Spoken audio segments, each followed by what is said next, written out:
Hello, everyone. This is Dominic Cheli coming to you once again from Los Angeles, California. I'm really excited to be again on the Close Encounters series hosted by InPulse Creatives. Today, I'd like to perform as well as talk to you about probably one of the most interesting relationships in musical history, namely the one between Clara Schumann, Robert Schumann, and Johannes Brahms. One of the names might not be as familiar to you as the other two, Clara Schumann. She was the wife of Robert Schumann, and in musical history, sometimes she's not talked about nearly as enough as she should. And today I'd like to sort of show why she really was such an integral part in the lives of Johannes and of Robert, and also why she certainly, perhaps her output as a composer was not the same as Johannes and Robert, but her influences on these two men, as well as her influences on the way that piano playing developed since the 1800s, has been extraordinary and something that should be noted.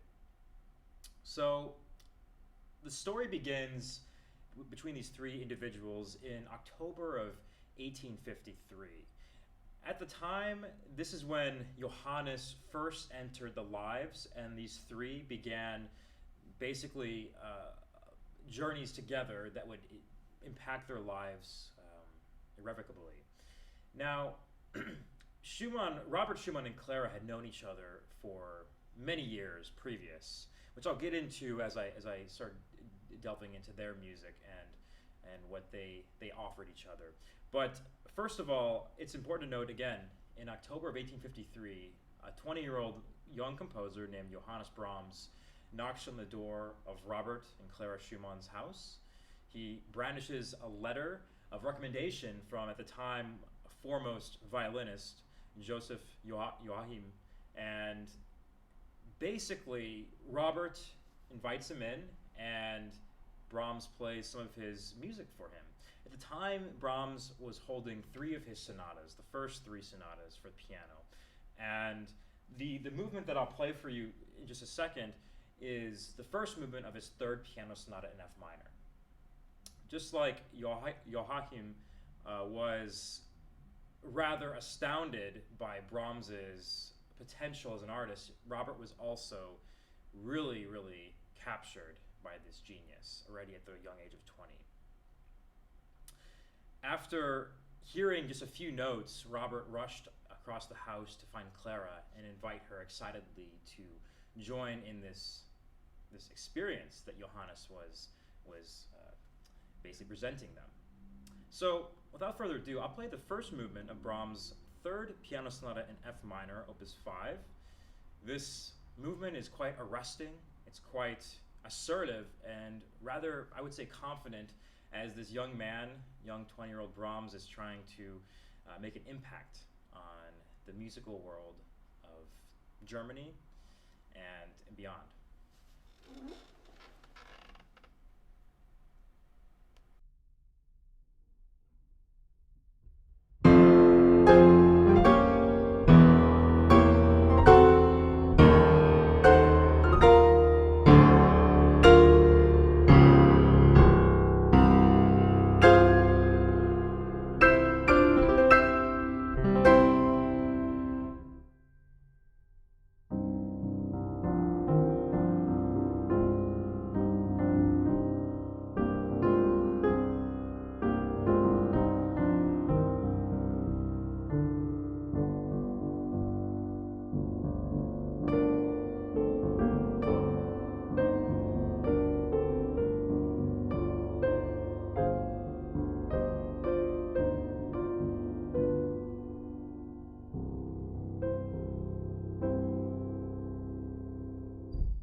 So that was the first movement of Brahms' Third Piano Sonata in F minor. It's a rather long movement, I think you might agree.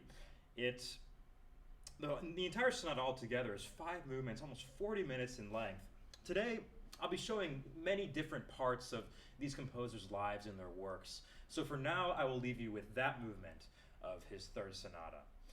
So again, this type of playing that Brahms was said to have done for Robert and Clara, as well as the beauty of his composition, really just charmed them, and really they became enamored with this young man. And pretty much immediately, Robert was working with Brahms on his compositional studies, and Brahms was basically living with them for extended period of time, a few months at their house. Now, to talk a bit about Robert and Clara, Robert and Clara had known each other for many years. They met actually when Robert would have been about 18 years old and Clara would have been about 9 years old. There's about a nine-year age gap between these two. And they met because of Clara's father. Robert was actually studying piano with Clara's father. Clara was also studying piano with her own father. Her father, Frederick Weick, was basically the foremost piano professor and scholar and pedagogue in Germany at the time. And Robert knew that he wanted to be as good of a pianist as he could, and that meant studying with Mr. Weick. So basically, Robert was always really just astounded by the talent of the young Clara. From an early age, 9 years difference, from an early age, Clara was playing music that Robert never could possibly touch. And this virtuosity, this display of emotion and facility at the keyboard was something that Robert was always just really in awe of, particularly coming out of a very small young girl. So Robert and Clara did eventually, around the age of 16, 17, Clara was beginning to develop feelings actually toward Robert Schumann. Robert would have been, again, 9 years older, about 25 or so. And this was at the time when they started becoming more and more good friends. They would have little activities where they would schedule performance times despite being apart. They would send letters saying to each other, on Thursday at 11 a.m. we will both play the same piece at the same time, and our spirits will be joined into one. So at this age, Clara and Robert were really enjoying both their artistic sides and trying to mesh them together with their budding relationship. Around the time that Clara turned 18 was when basically Robert was really beginning to be interested in marrying her. And this was something that really angered her father quite a bit. Her father felt betrayed that one of his former students, Robert, was trying to marry his own daughter.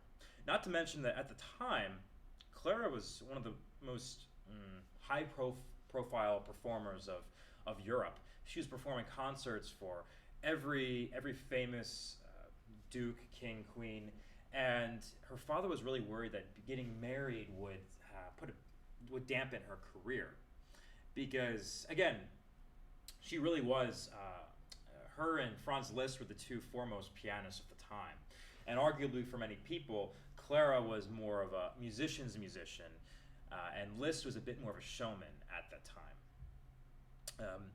And so basically, Clara's father really did not approve, and Clara and Robert went through many years of difficulty and strife and turmoil until eventually becoming married. But unfortunately, her father's fears did prove true, in that upon marrying Robert, over the next 14 years, Clara would have 10 pregnancies, 8 children, and that would seriously put an effect on her concertizing. She also, she adored Robert, and she thought that his music was basically some of the greatest currently being composed at the time. And basically he required silence to compose, so obviously that also prevented her from practicing until he was out of the house. But then when she had children and when she was having to basically be a mom at the same time, it was still really difficult for her. Regardless, though, over these 14 years, she did perform 139 concerts, give or take.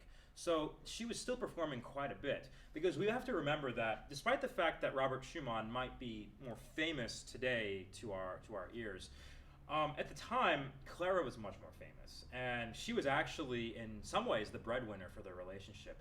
She was making, at times, much more money performing than he was composing.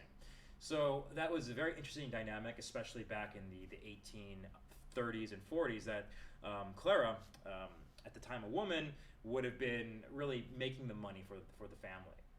And toward the end of Robert's life is when Johannes Brahms would have shown up playing the piece I just performed for you. But Robert always suffered from his own personal demons. And what I mean by that is that, well, today we would classify him as having a bipolar disorder.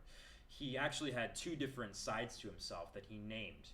One side he named Eusebius, and that's a very pastoral, contemplative, meditative figure and figment of his imagination. And then the other side of him was called Florestan, a fiery force to be reckoned with. And Schumann was always signing his letters either with an E or Eusebius.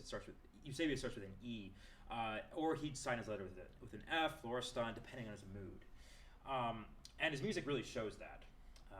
Basically, even from his early works, he was writing music that was characterized by very intense mood swings. And I'll play a work by Robert Schumann, one of his famous works, his Arabesque, Opus 18. This piece is a rather early work by Schumann, and at this time he was kind of looking for simplistic beauty. He wrote this piece in the key of C major because he believed that C major was a childlike, innocent key. Certainly that's the first scale that most pianists will learn, C major scale. And in this work we see a wonderful flitting presence in the opening material that returns many times. But then we also see it characterized with rather intense outbursts, sections that are fraught with Florestan, with fire. And this piece really sums up in a wonderful way how Schumann's split personality kind of came into play into his writing. About this piece, actually at this time was when Schumann had said that he has no interest in being the next Beethoven. In fact, he would rather be himself, Robert Schumann, even if that means being 10 times less good as Beethoven. So Schumann was really all about individuality and being himself. And in this piece, the Arabesque, which, again, an Arabesque, in some, depending on which definition you use, it's a dance term where a dancer is standing on one foot with the other behind them. It also refers to Arabic ornaments, flowing figures of architecture. So in this piece, we see basically a small snippet into Schumann's psychology and his psyche. We see, again, Eusebius and Florestan interchangeably. So, without further ado, Schumann's Arabesque. I'm going to turn off my microphone so you don't hear any of the outside noise.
So here is Schumann's arabesque, and as I think you might have heard, you see many different sides to this piece, the Florestan, the Eusebius. The piece ends with Eusebius, where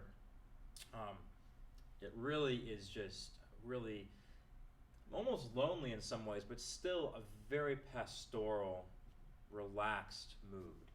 And Schumann did identify slightly more with being a Florestan type personality, and more of a robust, fiery personality, but in some of his really poignant pieces, such as this one, Eusebius's voice is speaking, despite whispering, it speaks volumes. So again, when Clara married Robert, she knew full well these rather imaginative sides of Robert, but that was part of what attracted her to Robert. This wonderful artistic personality and just genius that Robert was. She adored, again, his music so much, and she herself did do some composing. From an early age, her father was pushing her to compose because it was very common for traveling pianists to play their own transcriptions, their own virtuoso showpieces. So her early period is characterized by virtuosity and, in some ways, showmanship. But then, upon really spending more and more time with Robert, and especially when Brahms entered their lives, Clara took a more serious approach to music, particularly composition. And in some of her really beautiful late music, the romances that were written in 1853, the one that I'll play in question was actually inspired by Brahms. Robert Schumann's life does end in tragedy, unfortunately. His bipolar disorder basically took the best of him, and he did try to throw himself into the Rhine River one day, and as a result he was committed to a sanatorium where he was basically overseen by doctors and psychiatric staff. This would have happened 4 months after Brahms entered the lives of the Schumanns. And this is not to say that Brahms had any impact on Robert's deteriorating situation. Quite the contrary. Robert was constantly really just awestruck by the young man. In one of his critical essays, he proclaimed Brahms as the next Beethoven. That's a huge compliment. And when he was committed to the sanatorium, one of the few pictures that he had in his room was one of Brahms, actually, a portrait that Clara sent to him because she knew how the older man, how Robert felt about Johannes, and just how Robert felt that, regardless of Robert's current situation, he felt that the trajectory of music making was in good hands, in good young hands of Brahms. So, by all accounts, this romance that I'll play for you, that was written by Clara Schumann, she was inspired by the maturity, the seriousness of Brahms' music, and also this piece is haunting in the sense that in her diary she writes that this romance was written after Brahms had visited Robert in the sanatorium. At the time, Clara was not allowed to actually visit Robert because doctors were worried about the reaction that Robert might have.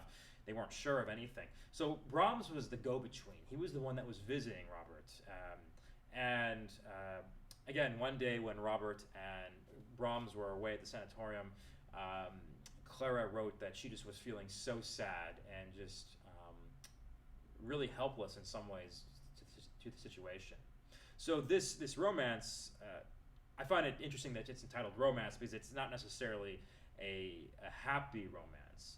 The piece is in 3 different parts. The first is this really haunting melody, followed by a middle section that is a bit more fairy tale like. It reminds me a bit of the arabesque with that sort of wonderfully effervescent type quality to the sound, and it's how it kind of propels on wind, it feels like. But the music returns once again to the opening with even more dramatic fashion. So Clara Schumann's Romance, Opus 21, number 1, was really written at a difficult time of her life when her husband was in an asylum, when Brahms was the only person that could really see Robert, and at the time, Clara was starting to feel more and more emotions toward Brahms, who was 14 years younger than her. Um, so many complications indeed in the lives of these three humans, but I'll let the music speak for itself as I play Clara Schumann's Romance, Opus 21, number 1.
So that was Clara Schumann's Romance in A minor, Opus 21, number 1.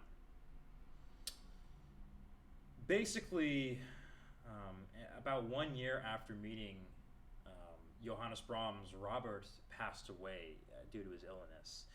He died at the age of 46, and at the time, Clara was really in need of help, and Brahms was really there for her, for support in this really difficult and trying time. In her letters, Clara writes to one of her daughters at one point, talking about the past. Clara says, "At the time, my daughter, you were much too young to comprehend the loss of your father, and certainly because of that, I really didn't have anyone in my family that could be there for me in this really anguished time." And Brahms was that person that I could lean on for just basically for support. So at the time, again, Clara's feelings toward Brahms and Brahms's feelings toward Clara were reaching a very, very heightened state, and they decided to spend a summer away. The first summer after Robert's death, they went to Switzerland to spend time together, and at that point there were obviously no letters, no correspondence between the two of them, so we don't know exactly what happened during that time. We do know that they did not ever get married, and after that summer, Brahms left to Hamburg, where he was living and working, and Clara returned home, writing in a diary that when Brahms went away to Hamburg, it felt like she was basically at a funeral. And whether that implies that she misses him a lot for him leaving, or that she is maybe not wanting to be with him, it's unclear. But they regardless, Brahms and Clara were in direct correspondence for the rest of their lives. And Brahms was a very, in many ways, a very surly gentleman, and he was had quite a thick layer about him that was hard to penetrate sociably sometimes. Clara was one of the few people that basically was able to penetrate into his soul, and he really respected her more than really anyone else, actually. He was always seeking her approval on his compositions. For example, he would send her his piano pieces, his rhapsodies, his concerti, his Paganini variations, all different pieces that he wrote for piano, and asked for her opinion. Because again, he knew he was a pianist, Robert Schumann was a pianist, but both of them knew that Clara was the pianist.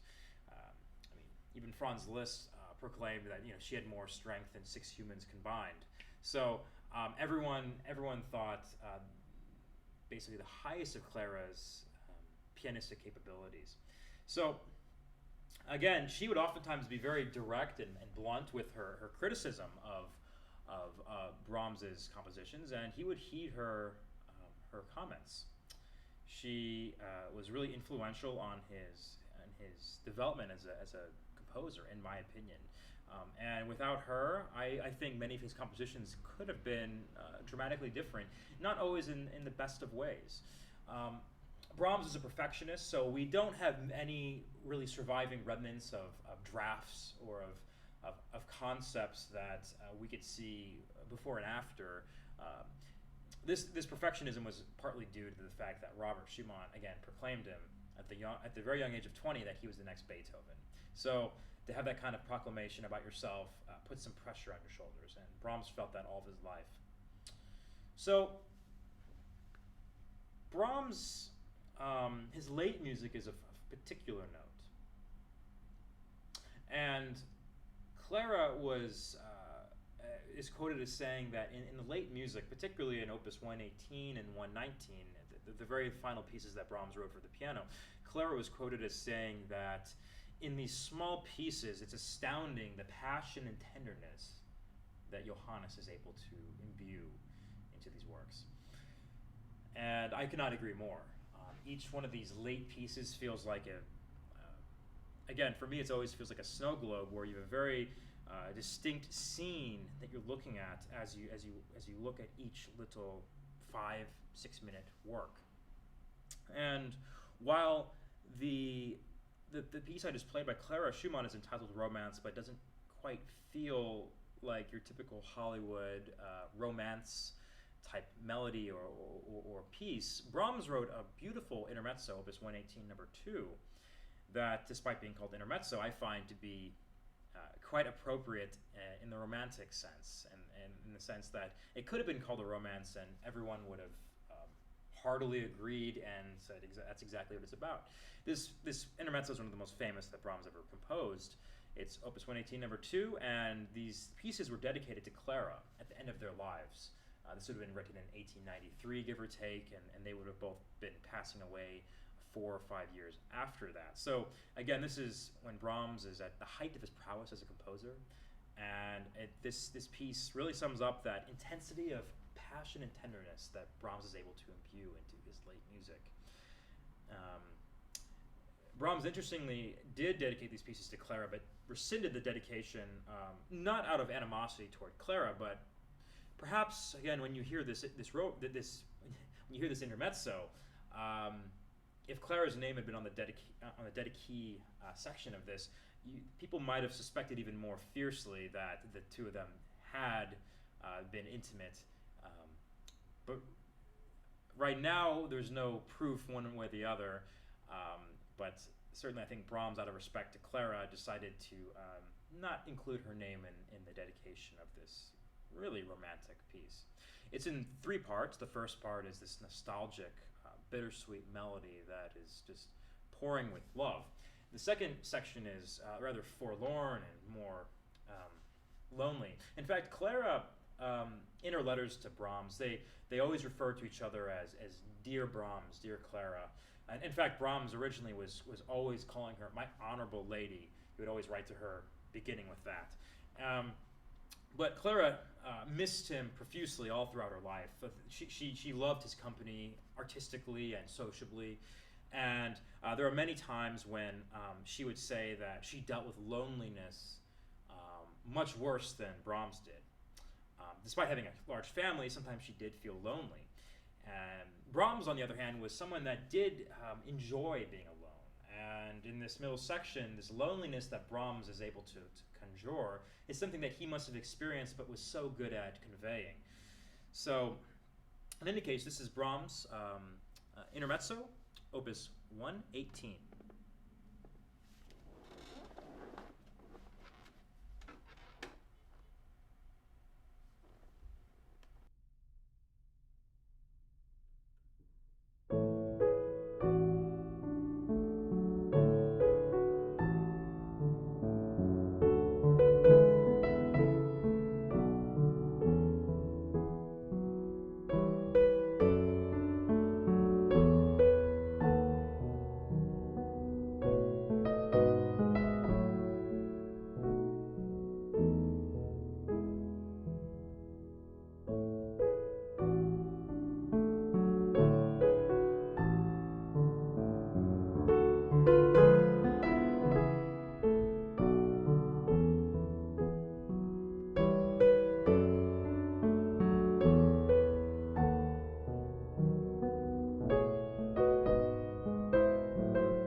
So, again, this was Brahms' Intermezzo Opus 118, number 2.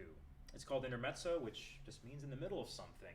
In the middle of what? I don't know. But I could have seen this being called Romance, and we would have all been in agreement. It's a really beautiful work, one of the most beautiful melodies ever written for the piano. Now, before I finish up my program, I have one last piece to play. I'd like to just show a few pictures of the individuals in question. Here we have Robert and Clara. Clara, of course, is at the piano, as she was, one of the greatest pianists of the time, and Robert is looking pensive, and this was a portrait that was painted of them rather early in their marriage. This next picture is one of Clara and Johannes Brahms. Johannes Brahms here is about in his 20s, give or take 20, 21 years old, and Clara, 14 years older, would be in her 30s, mid-30s, I would say. And then finally, sort of a fun note is that back in, so this was, on the left is Clara Schumann, a lithograph of her, and on the right is, you see, it's actually a banknote. In the 1980s, Germany was actually releasing banknotes with famous artists from history, and thankfully, on the $100 bill, rightfully so, we see the face of Clara Schumann. This lithograph would have been done in about 1839, so that would mean Clara would have been about 20 years old. So for the last selection on the program that I'd like to play for you today, it's another piece by Brahms. In fact, it's this very final piece, his Rhapsody Opus 119, number 4. This piece is in E-flat major. It's noble, it's heroic, and it was the final piece ever written for the piano by Brahms. At the end of Clara's life, she lived to 77. Her and Brahms were spending more and more time together. And when she passed away from a stroke, Brahms actually passed away only 11 months after her, which sort of is almost prophetic in the sense that the two of them were so connected. And again, of these late piano pieces, Clara says that, again, the tenderness and the passion is so palpable. In this piece, though, in the Rhapsody, we see a bit more of a youthful Brahms. We see him with pride. We see him with a little bit of whimsy in the middle parts of the Rhapsody. And finally, in shocking manner, he ends the piece in a minor key with defiance and a bit of a fist in the air, I would say. So, as his final note to the piano, this Rhapsody in E-flat major, Opus 119, number 4, is quite a statement, I would say. Please enjoy.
that was Brahms' Rhapsody, Opus 119, number 4.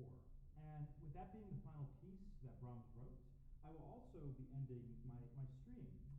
So thank you so much for tuning in today on my Close Encounters series presentation of Brahms and the Schumanns.